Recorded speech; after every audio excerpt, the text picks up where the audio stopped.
ബീഹാറിന്റെ രാഷ്ട്രീയ മണ്ണിൽ വർഷങ്ങളായി ഉറച്ചുകിടന്നൊരു സാമ്രാജ്യമാണ് ഒറ്റ രാത്രി കൊണ്ട് തകർന്നു വീണത്. 3 പതിറ്റാണ്ടുകളായി BJP സ്വന്തം കോട്ടയെന്ന് അഹങ്കരിച്ച ബങ്കിപ്പൂർ.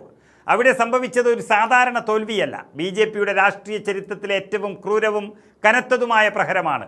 ജനങ്ങളുടെ വികാരങ്ങളെയും ആവശ്യങ്ങളെയും വർഷങ്ങളോളം തൃണവൽക്കരിച്ചവർക്ക് ജനാധിപത്യം നൽകിയ ശക്തമായ തിരിച്ചടി. ഓഗസ്റ്റ് 3-ന് ജനങ്ങൾ വിധിയെഴുതിയപ്പോൾ തകർന്നടിഞ്ഞത് BJPയുടെ കേവലം ഒരു സീറ്റ് മാത്രമല്ല, അവരുടെ അഹങ്കാരവും ജനങ്ങളെ മറന്നുള്ള ഭരണരീതിയുമാണ്.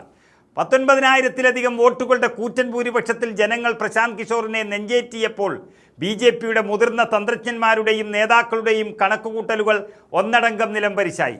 ജനവികാരം തങ്ങൾക്കെതിരാണെന്ന് മനസ്സിലാക്കാൻ പോലും കഴിയാത്ത വിധം അധികാരത്തിൻ്റെ ലഹരിയിലായിരുന്നു ഭരണകൂടം. എന്നാൽ ബീഹാറിലെ ജനങ്ങൾ വ്യക്തമായ സന്ദേശം നൽകിക്കഴിഞ്ഞു. വാചകമടികൾ ഇനി നടപ്പില്ല. എന്നാൽ ഈ കനത്ത തോൽവിയേക്കാൾ വലിയൊരു പ്രഹരമാണ് ഇപ്പോൾ BJPയെ തേടിയെത്തിയിരിക്കുന്നത്.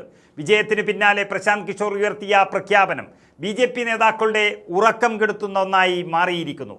തൊഴിലില്ലായ്മ എന്ന ബീഹാറിലെ ഏറ്റവും പൊള്ളുന്ന യാഥാർത്ഥ്യത്തെ ഇത്രയും കാലം അടിച്ചമർത്താനും വ്യാജ വാഗ്ദാനങ്ങൾ നൽകി മറച്ചുവെക്കാനും ശ്രമിച്ച BJPയെ പുതിയൊരു രാഷ്ട്രീയ പരീക്ഷണത്തിലൂടെ അദ്ദേഹം വെല്ലുവിളിക്കുകയാണ്. അധികാരത്തിലേറിയ ഉടൻ തന്നെ ബങ്കിപ്പൂരിലെ 10,000 യുവാക്കൾക്ക് തൊഴിൽ ലഭ്യമാക്കുമെന്ന പ്രഖ്യാപനവുമായി പ്രശാന്ത് കിഷോർ മുന്നോട്ട് വരുമ്പോൾ ജനങ്ങളെ പറ്റിച്ച BJP നേതാക്കൾക്ക് ഇനി എന്ത് മറുപടിയാണ് നൽകാനുള്ളത്? തെരഞ്ഞെടുപ്പ് വരുമ്പോൾ മാത്രം വലിയ വാഗ്ദാനങ്ങൾ നൽകി യുവാക്കളുടെ ഭാവി വെച്ച് പന്താടുന്ന BJPയുടെ പഴയ തന്ത്രങ്ങൾ ഇനി ഇവിടെ ചിലവാകില്ല. സർക്കാരിനെ മാത്രം നോക്കി നിൽക്കാതെ സ്വകാര്യ മേഖലയിലെ സാധ്യതകളും തൻ്റെ ദീർഘകാല ബന്ധങ്ങളും ഉപയോഗിച്ച് യുവാക്കളുടെ കൈകളിലേക്ക് നേരിട്ട് തൊഴിലെത്തിക്കുമെന്ന ഉറപ്പ് ബീഹാറിലെ രാഷ്ട്രീയത്തിൽ ഒരു വലിയ വിപ്ലവത്തിനാണ് തിരികൊളുത്തിയിരിക്കുന്നത്. കയ്യിൽ ബിരുദവും പിടിച്ച് തെരുവുകളിൽ അലയുന്ന ബീഹാറിലെ യുവതലമുറയെ ഭരണാധികാരികൾ കാണാതെ പോയപ്പോൾ അവരുടെ സിവികളും ബയോഡാറ്റകളും ശേഖരിച്ചുകൊണ്ട് തൊഴിൽ നൽകാൻ ഒരു നേതാവ് മുന്നോട്ട് വരുന്നത് BJPയുടെ കരണത്തേറ്റ അടിയാണ്. മണ്ഡലത്തെ ഒറ്റ രാത്രി കൊണ്ട് ബംഗളൂരാക്കില്ലെന്ന് യാഥാർത്ഥ്യബോധത്തെ തന്നെ ജനങ്ങളോട് തുറന്നു പറയാൻ കാണിച്ച ആ ആർജവം BJP നേതാക്കൾക്ക് എന്തെങ്കിലുമുണ്ട് എന്ന് തോന്നുന്നില്ല. അധികാരത്തിൻ്റെ തണലിൽ ജനങ്ങളെ ഭിന്നിപ്പിച്ചു ഭരിക്കാൻ ശ്രമിച്ച BJPക്ക് മുന്നിൽ തൊഴിലും വികസനവും വിദ്യാഭ്യാസവും മുൻനിർത്തി ഒരു പുതിയ രാഷ്ട്രീയം കെട്ടിപ്പടുക്കുകയാണ് ജൻസുരാജ് പാർട്ടി നേതാവ് പ്രശാന്ത് കിഷോർ.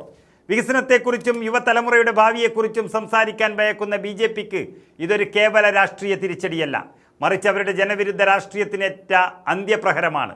ഇത് ബങ്കിപ്പൂരിൽ മാത്രം ഒതുങ്ങുന്ന ഒരു തരംഗമല്ല, ബീഹാറിലുടനീളം അടിച്ചു വീശാൻ പോകുന്ന ഒരു വലിയ കൊടുങ്കാറ്റിൻ്റെ തുടക്കം അതുമാത്രമാണിത്. യുവാക്കളുടെ കണ്ണീരിനും തൊഴിലില്ലായ്മയ്ക്കും ഉത്തരം പറയാൻ കഴിയാത്ത ഭരണകൂടത്തിന് ഇനി ഓരോ ദിവസവും കടുത്ത ചോദ്യങ്ങളെ നേരിടേണ്ടി വരും.